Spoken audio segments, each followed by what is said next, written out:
juice.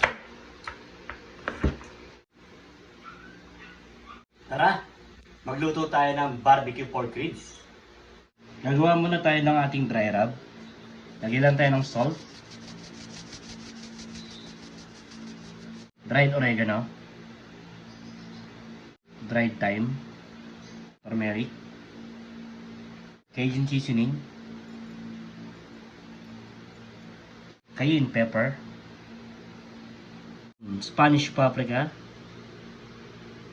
garlic powder, white pepper, 5 spice powder, and rosemary,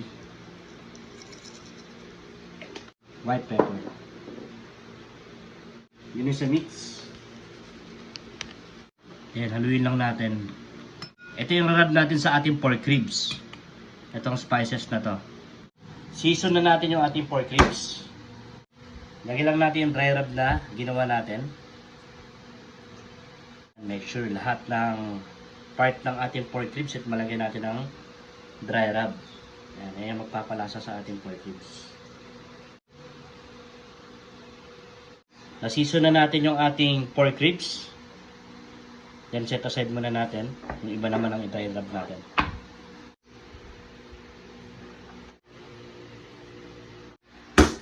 Lagyan na natin ng barbecue sauce.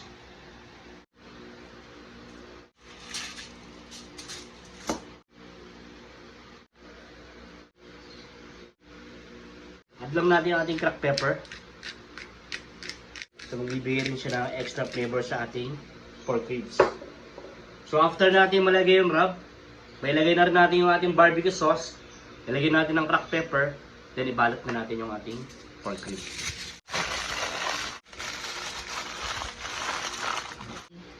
Salang na natin sa ating oven. Tagalin na natin yung foil. After 1 hour.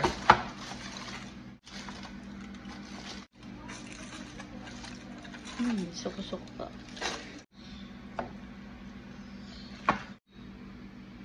Lagyan na natin sa oven, bigyan natin ng magandang kulay yung ating barbecue pork ribs. Isasalamandering lang natin para mag-caramelize yung ating mga barbecue sauce nilagay sa ating ribs.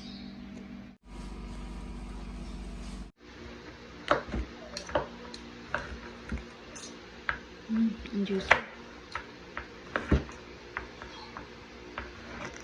Ang sarap.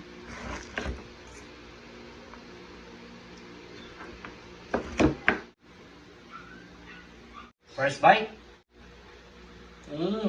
Lasa, no? Sobra.